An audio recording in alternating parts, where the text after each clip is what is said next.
just playing not to make a mistake. That often means you can make a big play against them. On the draw, and he'll lose yardage on the play back at the 45-yard line. Officially, it's a 1-yard loss. That's going to bring up 2nd and 11. This job there stopping his progress and not allowing him to get back to the line of scrimmage.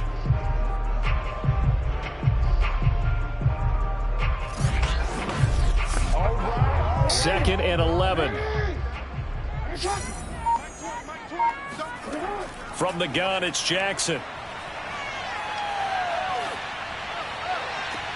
Oh, he'll want that one back. Incomplete. He doesn't drop too many in that department. 3rd down. On 3rd down, Jackson. And incomplete on the deep ball. They'll probably spend a little extra time dissecting the game film after this one. I think the part of their plan was to hit them over the top of the deep ball. They've been unsuccessful all night. Here we go. It's Jackson on 4th down. He'll let this go for the end zone.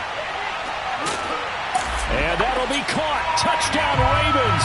It's Hollywood Brown. Marquise Brown, his 6th touchdown of the season. And the Ravens' decision to go for it pays off with 6 points.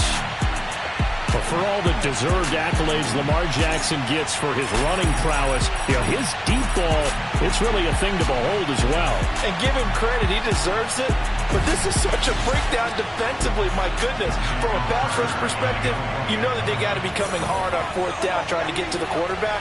But from a coverage perspective, how do you not see that play developing and it turns into a touchdown? And you can see in the next-gen stats that one is 62 yards in the air. Tucker now to kick it away following the touchdown. And that'll carry over the back line of the end zone for a touchback. Set to take over once again. Out comes the Saints offense. After the touchdown we just saw, we have a brand new ball game. And now look at the situation. You've got plenty of time on the clock. Defensively, they have 3 timeouts. So do you run the football here or do you throw it? I think you have that full conversation with your offensive unit, and you tell them, here's the situation. They've got all their timeouts, so we are not going to play this conservatively. We've got to attack them. We've got to make them use those, gain the ground that we need in order to put this game away. If you think we're just going to run it 3 times and punt it, you got another thing coming. Yeah, and by the way, also the 2-minute warning in play, so essentially 4 timeouts left. They have to be aggressive here. It'll go as a loss of a yard, so now they deal with 3rd and 11. And this is why the head coach gets paid the big bucks. Look at where they are in this situation, partner. Do you throw the ball here in a long-distance situation? Do you run it again and trust your defense and make sure you take care of the ball and punt it away? What kind of options do you have here, and what do you trust more on your team? Yeah, they may have just pushed him back into that throwing situation. We'll see. So it's Saints football as we get you reset. They're facing a critical 3rd down now as they try to hold on to this lead. They'll get this out to Kamara. And quickly, we're going to get another stop here with 1:54 left as they call the timeout defensively. Here comes the Saints punter now as he'll come on to kick for a 6th time tonight. But he'll get this away into the icy winter air. 33 yards is the distance on the punt there. And possession will switch hands, 1st and 10. This Ravens offense heads back out there, led by Lamar Jackson. And those numbers, they kind of tell the story of his game so far. Started off not so hot. Now he's really heated up. And remember, he signed up for duty as the guy who leads the team, right? The field general, the signal caller. So when things go rocky early, he can't just exit out and ask someone else to pick things up. He's got to do it himself, and that's what he's done here in this game. Jackson to throw. He's going to let it fly. And that's going to be incomplete. Good effort there trying to take a shot, but it's 3rd down. These are the spots, this stage of the game, where it pays to have speed on the perimeter, doesn't it? It certainly does, and in the second quarter, he may very well run by him, but in this situation, I know as a defender, I'm loosening up a couple of extra steps that allowed him to run with him stride for stride. And he's able to get this to the 40-yard line before he's out of bounds. That's what they need right now. Get the first down, get out of bounds, stop the clock. Just playing smart football, understanding the situation, making the plays necessary, and making sure that clock stops at every opportunity.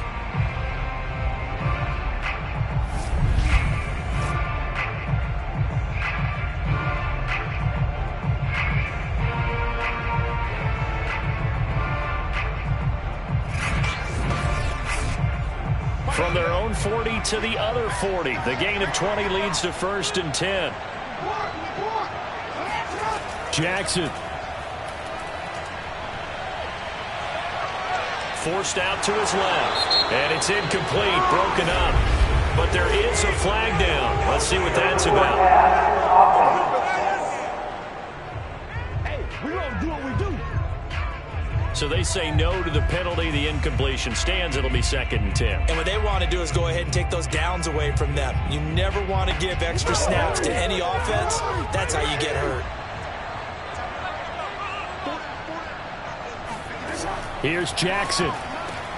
Open man is the tight end, Nick Boyle. Fighting through, and he's got space. And he's out of bounds. Almost gets to the 10. A big play that time on the catch and run. And boy, CD, it's one thing to watch a great run, but when it's a great run with broken contact, it's like a cherry on top. That was a nice play. Yeah, that's a run born out of ferociousness. He took on that initial contact and in his mind just screamed, "Out of my way," and kept right on going and wound up turning it into a big play. Throwing, Jackson. That's caught left side by the tight end, Boyle. 7 yards, the pickup there. Jackson trying to hustle his unit up quickly to the line of scrimmage. And this will be caught. Touchdown. So in the final minute here now, a 2-point conversion will tie the game. The touchdown's massive, but now they've got to have 2 to possibly take this to overtime.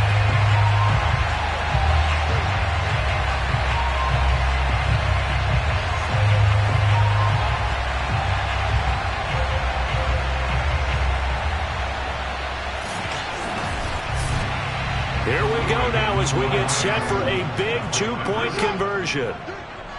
56, the mark, boys, 56. Check 56. Now Jackson. And it's caught. And with it, we are tied here in the 4th. Now it appears we've got an injured Raven down there on the field. And this is certainly not what you want to see in the final week of the year. We'll be back.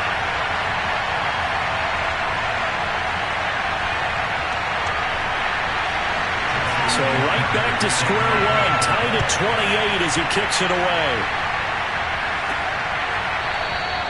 And with time a factor here late, he'll just take a knee and they'll start things out at the 25. Out onto the field comes New Orleans. They've got work to do, but they do still have a bit of time here. And they've got to feel comfortable with that, but they have all their play sequences called. If they get out of bounds, that allows them to huddle and call another play. But if they don't, it's hurry up to the line of scrimmage and either spike it and stop the clock or continue to move it downfield in order to try and get in range and win this game. See if they can do just that. Meanwhile, they take a shot to start the drive, but this is going to wind up incomplete. The target that time, Michael Thomas. And it's 2nd down.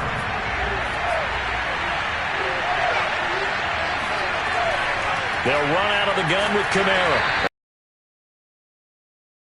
27. Clock rolling here, about to hit 30 seconds.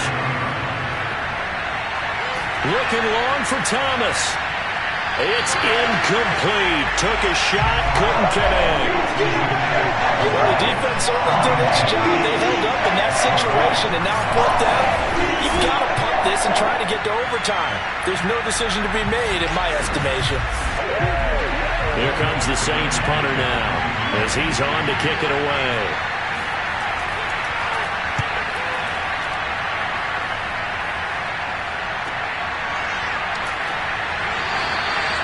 call that a punt of 38 yards officially. And control of the football, switching hands here with very little time remaining in this contest. The Ravens offense now, they get ready to head back on the field. They have a little bit of time here to get in the field goal range. Not much. A tie game, you don't want to do anything crazy, right? I agree with you on that one. Risk reward, okay? If you go for it, what is the absolute reward on this? But the risk is probably greater. Run the clock out, get to overtime, and try and win it there. All right, we'll see if they do just that. An incomplete pass on first down. That leads to a 2nd and 10. Jackson. They set up the screen for Dobbins. And here come the whistles and a timeout with 7 seconds left.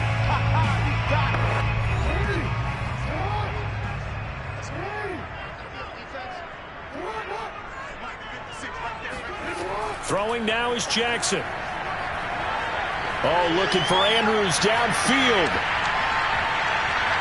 And this a looping effort, but it's knocked away and incomplete. And we have free football overtime. Here we go, my friend. And the way this game played out, this is exactly how it should end, going to overtime, because neither one got an advantage today. It's a little teaching moment here. Overtime rules. Remind us how this goes, partner. Okay, so in the past, we had sudden death. First team to score wins, but no longer. Now, if the team receives the ball, scores a touchdown, they win the game. If they kick a field goal, though, or don't score, the other team gets a possession. And after both teams get a possession, then we're into sudden death. First team to score wins the game. And this will be a touchback as that sails over the end line. The Ravens offense now, they get set to head back on the field. They control their own destiny here. They have the football in overtime. Obviously, a touchdown would win it. And I think teams around the league are still adjusting to the idea of going downfield, scoring a touchdown wins the game, because they were used to just going downfield and trying to get in field goal range to win a game. Still having to make that transition. Let's face it now, the ones who are doing it best know they need to go down, attack, put the ball in the end zone, and not leave it up to a field goal and give the other team a chance. Yeah, as we said, they control their own destiny now. Throwing again on 2nd and 10. Jackson has got his man. It's Andrews. And he's able to get this one up to his 30 before he's out of bounds. 5 yards. Now it's 3rd and 5.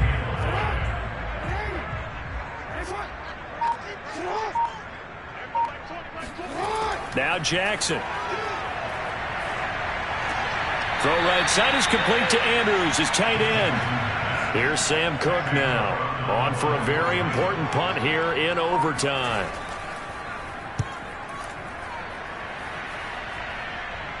Fair catch called for and taken right near the 30-yard line. It's just a 32-yard punt with no return. And the Saints will take over with a 1st down and 10. The New Orleans offense set to take over. Their defense did its job, got the stop. All they need is 3, and this is over. Couldn't have done much else other than score themselves and end it. But they turned it back over to them, and now all they need is a field goal to win the game. An excellent job by the defense. Can the offense finish things off? Part 1 is done, now part 2. As a passer, you're always trying to find that open window to throw the ball downfield. How about this one? Right in the middle of the field, right in the heart of a defense.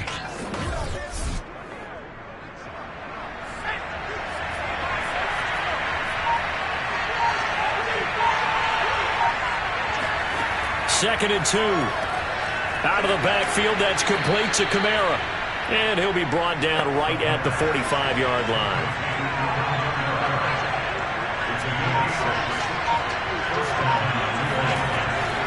They'll run. This is Kamara. And no room that time. Getting it to about the 46. Just a yard on the 1st down carry, so it's 2nd and 9. Well, sometimes you just have to give credit to the defense. Great job there at the point of attack, holding up. They won their battles at the line of scrimmage, left him no space to try and run. A really nice job swarming to the ball carrier. And across midfield he goes into Raven territory.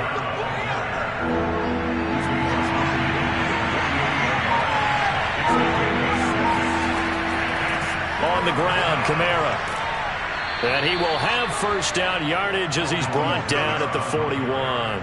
62 yards rushing for him now as he is just trying to will his guys to an overtime victory. Well, someone's been having a good game so far, and you know something? A lot of it's been power running. They decided to turn him loose again on third down, didn't they? They did indeed. He delivered the tough yards.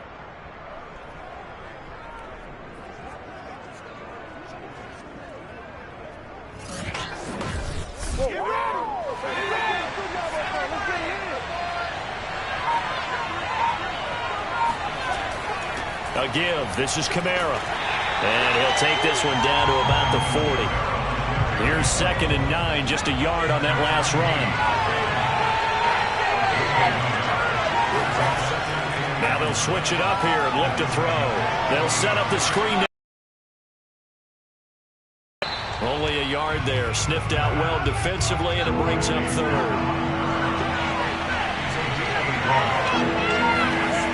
They'll look to throw. Back to Kamara for another catch. And he'll lose yardage here. Back at the 41. It'll be a loss of 2 on the play. And it'll be 4th down. Excuse my snarkiness here, but isn't the idea of completing a pass supposed to mean you get downfield and gain yards? Especially on 3rd down. Yeah, that one. How about the defense? Figured that one out in a big way. Yeah, they completed it all right and lost yardage. So here we go. Maybe the biggest kick of the game forthcoming. And now the Ravens are going to take another timeout. They'll be down to just 1 remaining as we step aside here in overtime. So the field goal unit is on the field as this is a big spot right here. So this will be spotted on the midfield logo. It's a 58-yard attempt. And he got it. The kick is good in overtime. He's able to split the uprights. And that will break our tie and give him a 3-point lead. These kickers now, it's like we take them for granted. Kicks like that used to be such a big deal, and now you just expect them to make it. Yeah, you're exactly right, and we shouldn't take them for granted, but I have a theory about it. You want to hear it? Yep. They are more athletic now than ever before. Talk about kickers. Trace their backgrounds, trace their histories. You'll find that they were big-time athletes all along, but their kicking was so prevalent that we made them specialists. Well, and now those 50-plus yarders seem easy for some reason. A lot of scoring. There's no doubt about that in this one, Charles. Points, they were not at a premium. They were pretty easy to come by. They were, but it was fun, wasn't it? Because both teams finding ways to click. And you know people who love this game, they also love baseball games that are 14-11 with 3 or 4 home runs mixed in. So for New Orleans, it was too little, too late as they finish off the regular season with a mark of 7-10. And by just about all accounts, not the type of year they were hoping to have. Meanwhile, for the Ravens, the loss means they'll finish up the regular season at 10-7. And they'll get their shot at playoff football as they'll be on the road next week as a wild card.